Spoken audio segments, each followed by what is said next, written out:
Taurus. It's going to be on Halloween this year, which has not happened since 1944, I read. That's incredible. So yeah, that doesn't happen very often, even though you would think it does. And there's a hummingbird hanging out, so you might hear it, you might see it. Anyway, so yeah, tomorrow is the full moon in Taurus. It's considered a blue moon, not because it is going to look blue. It's called a blue moon when there are two moons in 1 month. And there was a moon earlier, a full moon earlier in the month. And that one was in Aries. And so anyway, this one's in Taurus.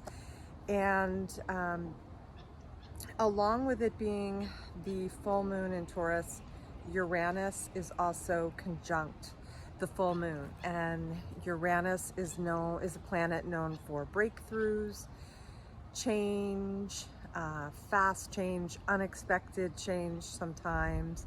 And that doesn't mean bad, okay? It can be positive change. And also you can work intentionally with the change. In other words, what do you want to change? And so that's what I feel like is the essence of this moon. It's about breakthroughs. It's about changing whatever feels stuck. The energy will be more with us to do that. So as I've said before, the full moon is about releasing anything that is blocking us, anything that's stuck, anything that might be getting away with what it is that we've got going on in terms of what we want to manifest. Manifesting is really, really awesome at the new moon, to really, to focus in on that, to write your intentions. So what were the intentions that you wrote down at the new moon? And right now, look at what might be getting in the way of those intentions, whether it be beliefs, something going on in your life that you need to let go of, maybe a person, maybe it's decluttering your house. That can often be an issue, which I talked about before, or whatever it is that could be in the way of something on your list from the last new moon. Right now is a great time because of the energy of Uranus to shapeshift things, to release, to change, to get things moving, to get things unstuck. So you won't be surprised, but I always think that Ho'oponopono is a great thing to do. Otherwise, I wouldn't have written a book about it, obviously. But seriously, this moon, it's a great time for Ho'oponopono. It's a great time to be intentionally releasing with the magic mantra, I love you, I'm sorry, please forgive me, thank you. You can utilize the mantra with the things that you know of that you need to release, something that's bothering you, again, a situation in your life, a person that's no longer healthy in terms of it's a toxic relationship, whether that's a friendship, a coworker, a lover, whatever that is, right? Somebody from your past, maybe something that you just can't let go of that happened in your childhood. You've worked on it, you've been in therapy, you've done everything possible, it's still hanging around in your mind, and you really need to work on letting go. I love you, I'm sorry, please forgive me, thank you. So utilize the magic mantra, utilize Ho'oponopono, utilize tapping, whatever tools that you resonate with in terms of releasing at this moon. And so I'll just be doing a simple ritual of releasing saying the magic mantra at my medicine wheel. Maybe I'll write things down and burn them. I love doing that at the full moon. Again, anything that might be blocking you. I also might utilize one of Morna's longer prayers.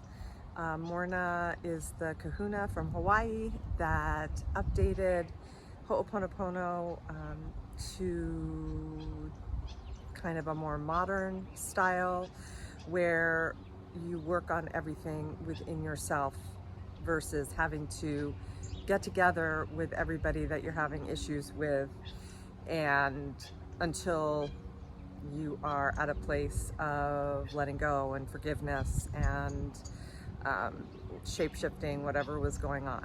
She shifted it to this practice, which is all about just doing it within yourself, because as we know, we live in a quantum universe, and if we work on things in ourselves, then of course it's going to just automatically affect those people around us.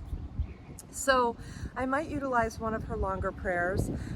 In my book, Beyond Inspired, Transform Your Life with Ho'oponopono, I put, I think, just one of the longer prayers.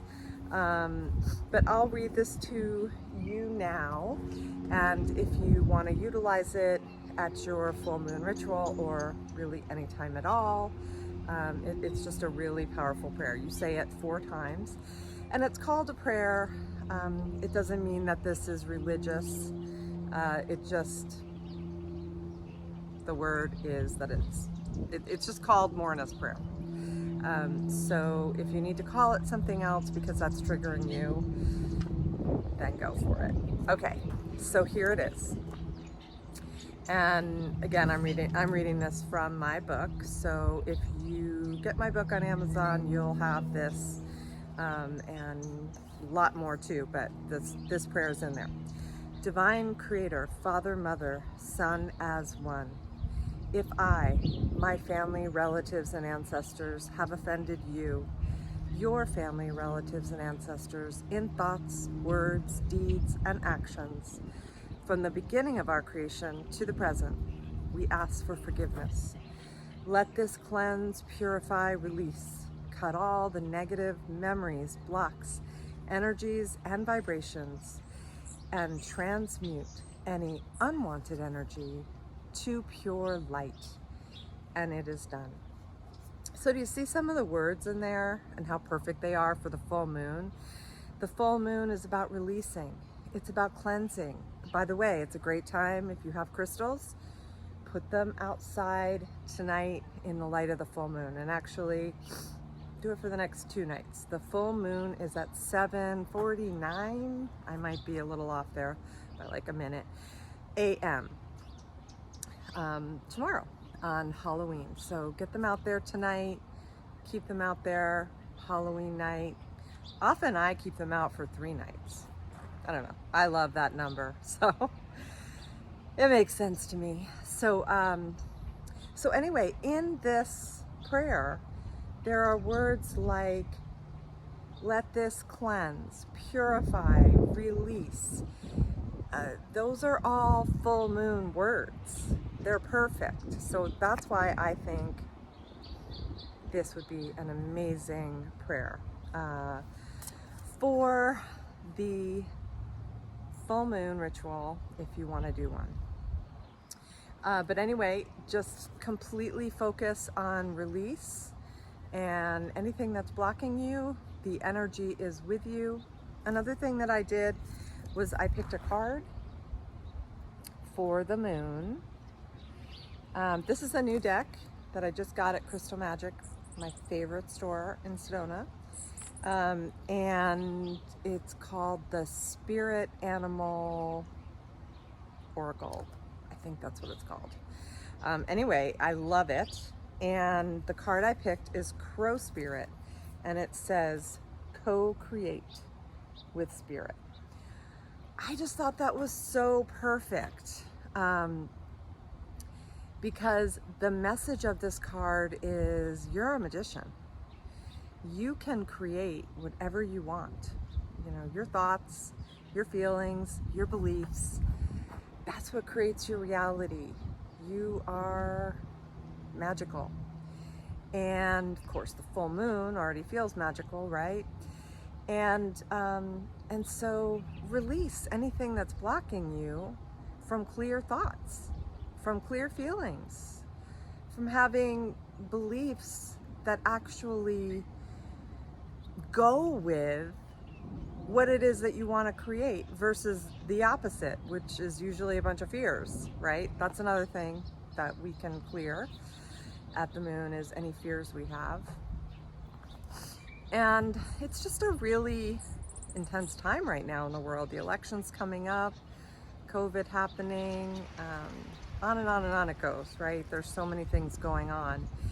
And so I think that we all have more fears than usual. We have more negative thoughts than usual. The news is affecting us even more than usual if we watch it. I try not to very often, kind of touch in once in a while, but we gotta work with the thoughts that we're taking in. And so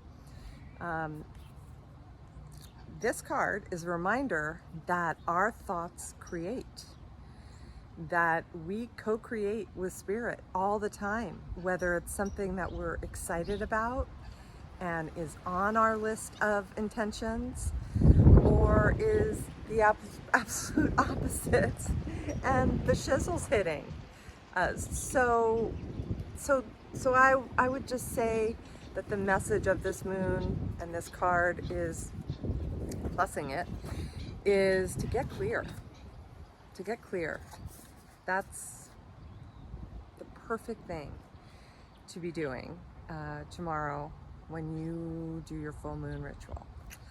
Okay, well, I hope you have a wonderful full moon, and I'll see you next time.